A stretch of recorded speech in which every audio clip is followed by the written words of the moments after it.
Por favor, queridos hermanos, tengan sus Biblias abiertas ahí en el pasaje que Daniel nos leyó, el Evangelio de Marcos, capítulo 2, versos 13 al 17. La semana pasada mencioné que vemos a Jesús por primera vez desde que comenzó su servicio, su ministerio público, enfrentando oposición directa. Hasta ahora, hasta el capítulo 2, ni la tentación del diablo en el desierto, ni las enfermedades, ni los demonios habían mostrado o significado una resistencia, una oposición para el Señor en su ministerio. Pero eso cambió. En los primeros versículos del capítulo 2, vimos la semana pasada cuando unas personas llevaron a un paralítico ante Jesús. Jesús lo primero que hace es perdonar los pecados de este paralítico. Y es ahí donde comienza la oposición. Los religiosos que estaban en ese lugar criticaron las palabras de Jesús. ¿Quién se cree él para perdonar pecados? Solo Dios puede perdonar los pecados. Y ese fue el primero de 5 encuentros, confrontaciones de oposición hacia Jesús. Hoy vamos a ver el segundo de esos encuentros. En esta ocasión el conflicto no se da por las palabras de Jesús, sino por sus acciones. Y antes de continuar con la predicación, quiero hacer una oración breve. Señor Todopoderoso, tú hiciste que de las tinieblas resplandeciese la luz. Te ruego que ilumines nuestros corazones con la luz de conocimiento de tu gloria en el rostro de Jesucristo, mediante tu palabra poderosa y preciosa. Amén. Amén. Vamos a concentrarnos primero en los versos 13 al 15. El rey llama a Leví. En el verso 13, si tú ves en tu Biblia, Marcos sitúa a Jesús nuevamente en la playa del mar de Galilea.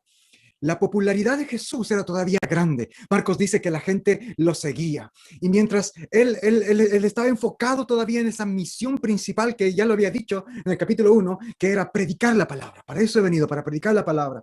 Y en esa época era muy común que los predicadores, que los rabinos, enseñaban caminando. Mientras ellos caminaban, iban enseñando. No era muy común esa forma de enseñar, no necesariamente en la sinagoga o en una especie de aula o desde un púlpito.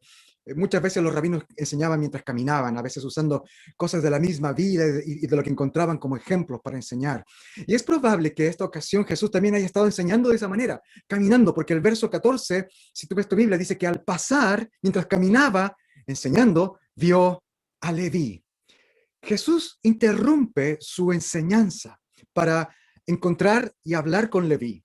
¿Qué pudo ser tan importante para que él detuviera aquello que él mismo había dicho que era su misión más importante, predicar la palabra? ¿Quién era este Leví? Marcos dice que era el hijo de Alfeo.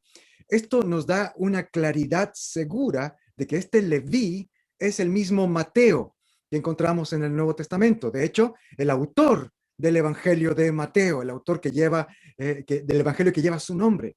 Probablemente Leví era el nombre que sus padres le pusieron, mientras que Mateo probablemente llegó a ser su nombre apostólico, porque Mateo significa regalo de Dios. Entonces hay esa probabilidad. Bueno, no hay forma de tener certeza respecto a si esto fue así, pero sí tenemos certeza de que Leví y el apóstol Mateo son la misma persona. Él llegó a ser una figura clave para la iglesia primitiva. Apóstol, discípulo del Señor, autor de la Biblia, autor del Evangelio de Mateo. Pero cuando Jesús lo conoció, Leví Mateo era otra persona. Leví Mateo era un cobrador de impuestos. ¿Y esto qué quiere decir? En la Palestina del primer siglo, los cobradores de impuestos trabajaban al servicio de un rey que no era reconocido por el pueblo y además colaboraban con los romanos invasores. Por lo tanto, los cobradores de impuestos eran personas despreciables para los judíos. Ellos los consideraban unos traidores porque además de colaborar con los romanos, eran extorsionistas, eran corruptos. Los cobradores de impuestos se enriquecían con el dinero de sus compatriotas, trabajando para los invasores. Entonces eran personas muy despreciables, eran de la más baja calaña en la sociedad judía de ese tiempo. Y Marcos dice que Jesús encontró a Leví en su trabajo, sentado en el lugar donde él cobraba impuestos. Es como decirlo, lo encontró cometiendo el pecado por el cual era despreciado. Generalmente los cobradores de impuestos se ubicaban en una especie de peaje, un puesto peaje en el camino, donde la gente transitaba y es ahí donde ellos cobraban sus impuestos. Ahora Marcos no nos dice de ninguna conversación entre Jesús y Leví. Lo único que leemos es una palabra, un mandato, una orden directa de Jesús. En el verso 14, Jesús le dice, sígueme. Esta es una orden, un llamado directo, pero al mismo tiempo es un desafío. Seguir a Jesús significaba asumir un gran riesgo para alguien como Leví. Leví ponía muchas cosas en juego si aceptaba este desafío de Jesús, si respondía a esta orden directa de Jesús. Porque a diferencia de los otros discípulos que Jesús ya había llamado en los capítulos anteriores, Leví estaba arriesgando mucho si seguía a Jesús, porque los otros discípulos eran pescadores y ellos, si algo salía mal, fácilmente podían volver a pescar, como de hecho lo hicieron algunos de ellos luego de la crucifixión de Jesús, volvieron a pescar.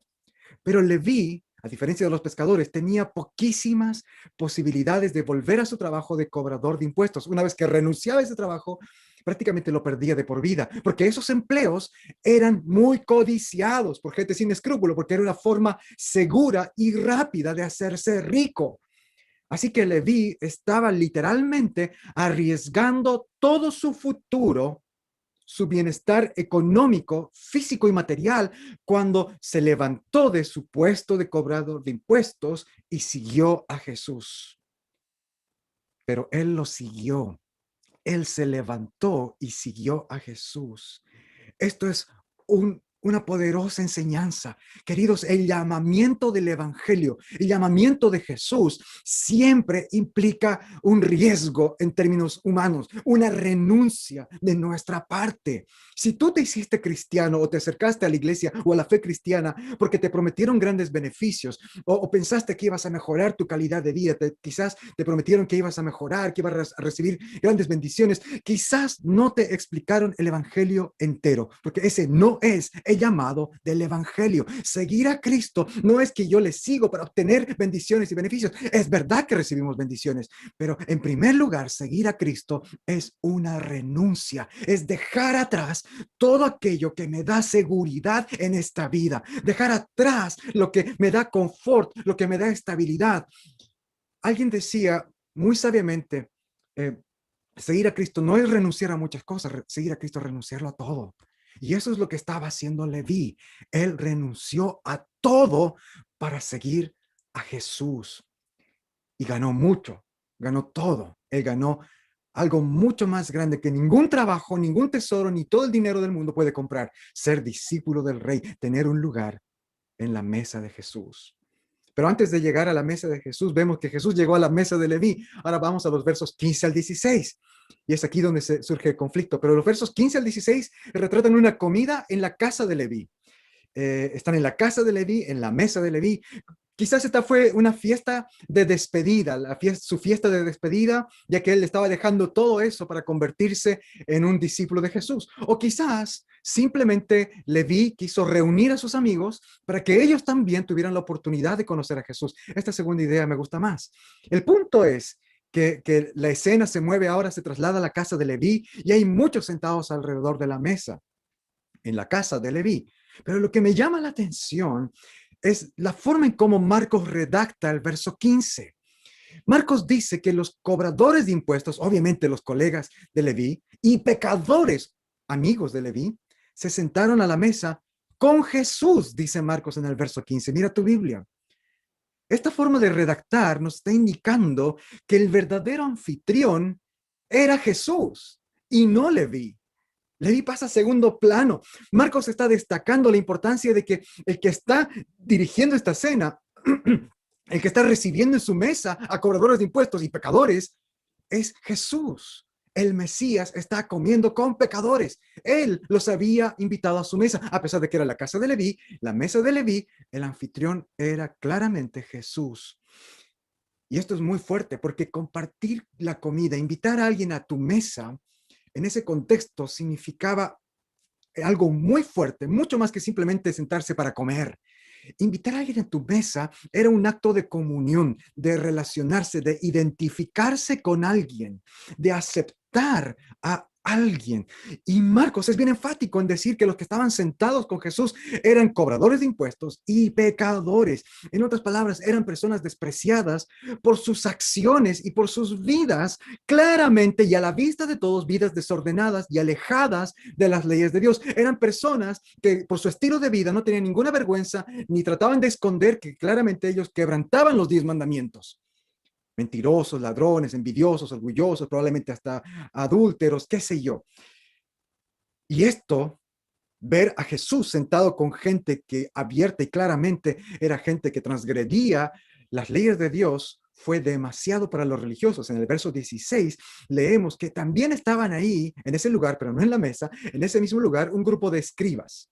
Ya hemos visto a estos personajes en las prédicas anteriores de Marcos. Los escribas eran estudiosos de la religión.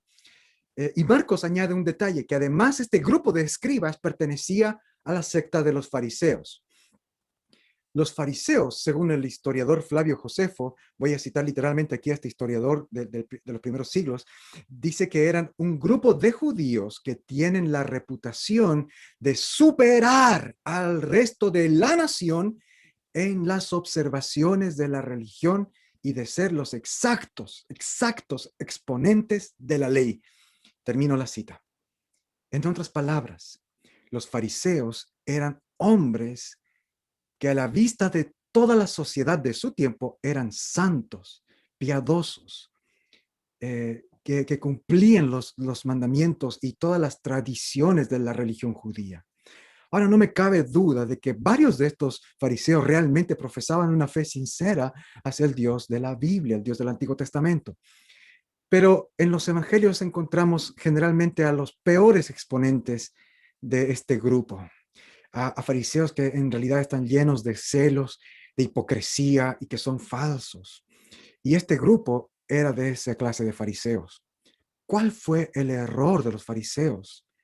Su error fue creer que ellos podían recibir la aceptación de Dios por medio de su religiosidad, por medio de su cumplimiento a las tradiciones y exigencias de la religión.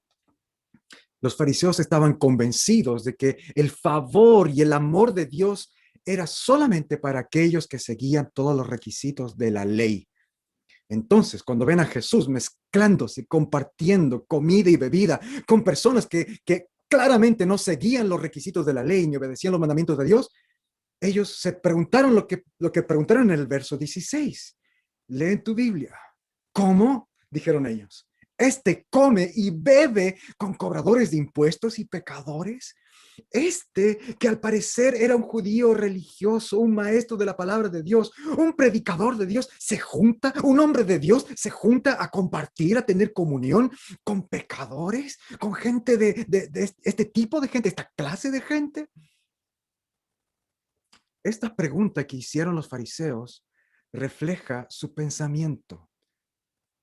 Claramente para ellos, un hombre que dice ser creyente en Dios, un predicador, un maestro de las escrituras, no debería compartir con pecadores, menos comer, ni beber, ni tener comunión con pecadores. Y esta pregunta también refleja no solamente su pensamiento, sino también su carácter. Porque esta pregunta, si tú lees bien el verso, ellos no la hacen directamente a Jesús. Esta pregunta, que en el fondo también es una crítica, se la dicen a los discípulos de Jesús. Y aquí vemos como esta mala intención y cobardía incluso de los fariseos. Pero en el verso 17, Marcos nos dice que Jesús les oyó y les respondió. Y este verso, el verso 17, la respuesta de Jesús, es una de las declaraciones más profundas que encontramos en este evangelio. Así que si hay algo de lo que vas a recordar de este sermón al término de este servicio online, por favor que sea esto lo que voy a decir a continuación. Mira en tu Biblia el verso 17. Jesús les dijo: no son los sanos los que necesitan de un médico, sino los enfermos. Y yo no he venido a llamar a los justos, sino a los pecadores. Un médico no atiende a personas sanas, sino enfermas. Eso es lógico. Por lo tanto, Jesús no vino a llamar a los justos, o mejor dicho, a los que se creen justos, sino que Él vino a buscar a los pecadores, a los que reconocen, a los que son y ven y reconocen su calidad de pecador. Y aquí está algo profundo en este evangelio que Marcos nos está enseñando y debemos aprender. En este cuadro, piénsalo bien, ¿quiénes de estos dos grupos, de los pecadores y de los fariseos religiosos, quiénes estaban realmente necesitados de Jesús?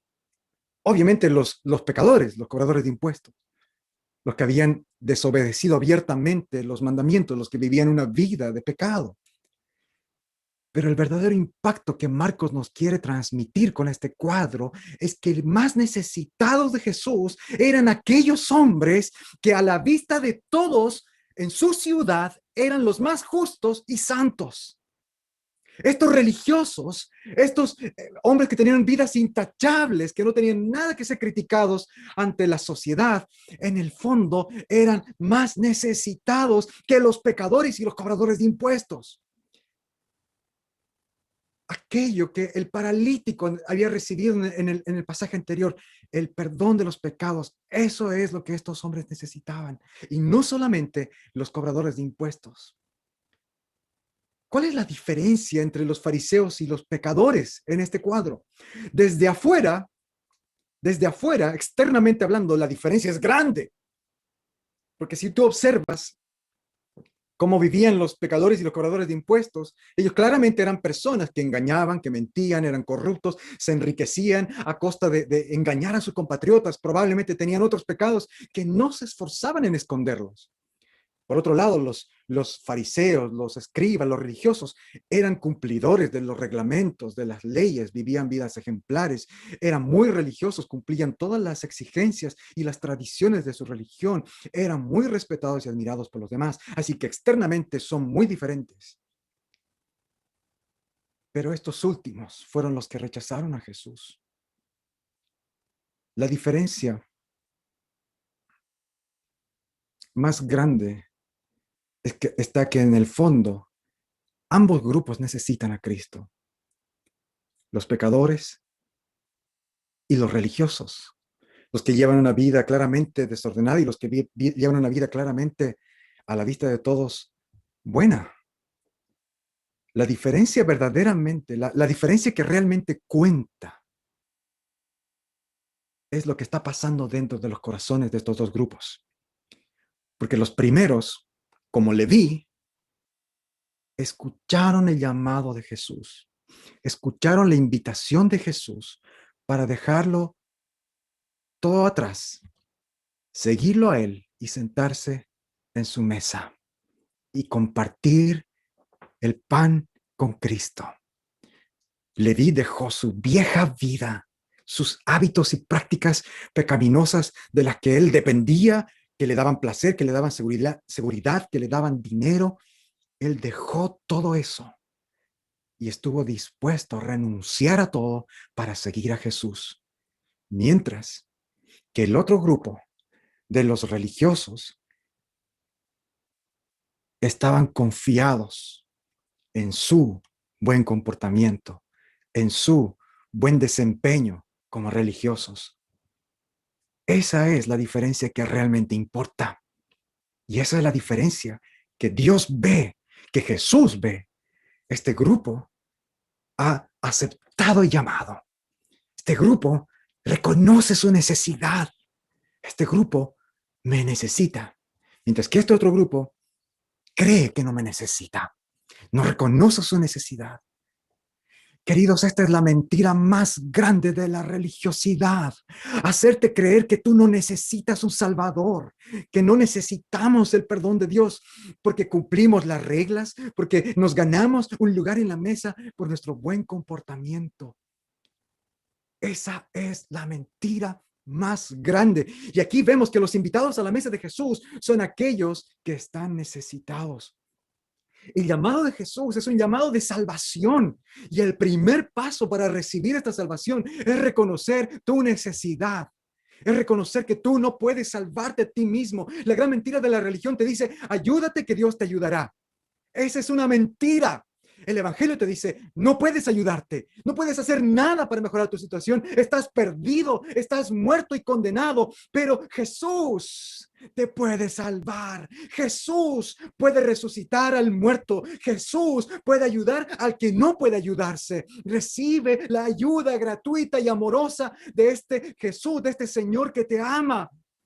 No porque te lo merezcas, no porque tú puedes colaborar con Él, porque no hay nada que puedes hacer. Solo Él puede hacerlo todo por ti y quiere hacerlo todo por ti.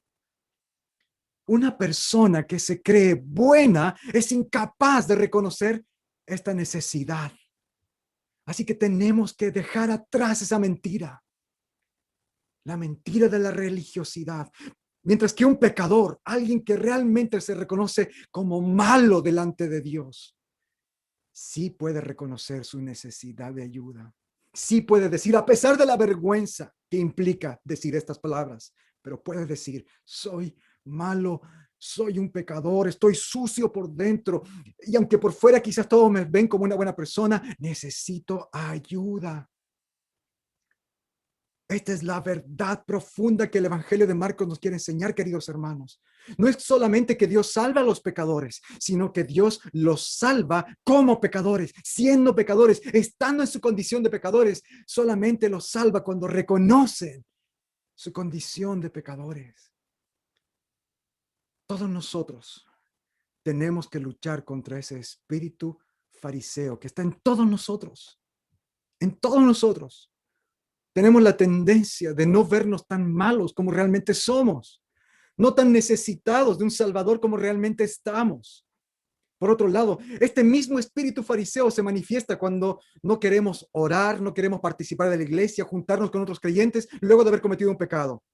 Cuando decimos tontamente, es que he pecado, ¿cómo podría acercarme a Dios después de haberlo ofendido tan grandemente? Ese es el mismo espíritu fariseo. Estás poniendo tu énfasis en tu desempeño. Es en ese momento cuando pecaste, cuando más necesitas correr a Cristo, más necesitas correr a la iglesia, juntarte con otros cristianos, confesar tu pecado, pedir ayuda, dejar atrás la vergüenza, dejar atrás las cosas que te dan seguridad, poder, así como Leví Mateo dejó atrás su puesto de cobrador de impuestos. Debemos darnos cuenta de que esa actitud no es piedad o arrepentimiento, es orgullo. Cuando no queremos confesar nuestro pecado, cuando no queremos reconocer que nuestra oscura alma todavía necesita limpieza, porque hemos puesto nuestra confianza en nuestro desempeño y no en la misericordia del amoroso Salvador que vino a buscar a enfermos como tú y como yo. De hecho, Marcos utiliza una palabra muy interesante en el verso 17. La palabra sano se puede traducir también como fuerte. Jesús bien pudo haber dicho, no son los fuertes los que necesitan de médico, sino los enfermos. ¿En qué áreas de tu vida te ves a ti mismo como fuerte? Debemos reconocer nuestra debilidad, debemos confesar nuestra debilidad y buscar a aquel que es misericordioso y tiene la autoridad para perdonarnos. Jesús vivió entre los más necesitados del perdón y la misericordia de Dios. Él se acercó a estos pecadores, pero ojo, no porque él estaba despreciando a los fariseos o porque amaba más a los cobradores de impuestos que a los fariseos. Yo veo mucho de amor en las palabras de reprensión de Jesús hacia los fariseos. Él les está abriendo los ojos, Él les está predicando el evangelio, Él les está diciendo, ustedes tienen que ser como ellos, en su actitud del corazón, tienen que ser humildes, tienen que aceptar la invitación a mi mesa, tienen que reconocer ayuda, pidan ayuda.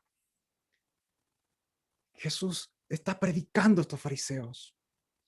Queridos hermanos, queridos amigos que ven esta transmisión, dejemos que este cuadro del Evangelio de Marcos nos impacte profundamente.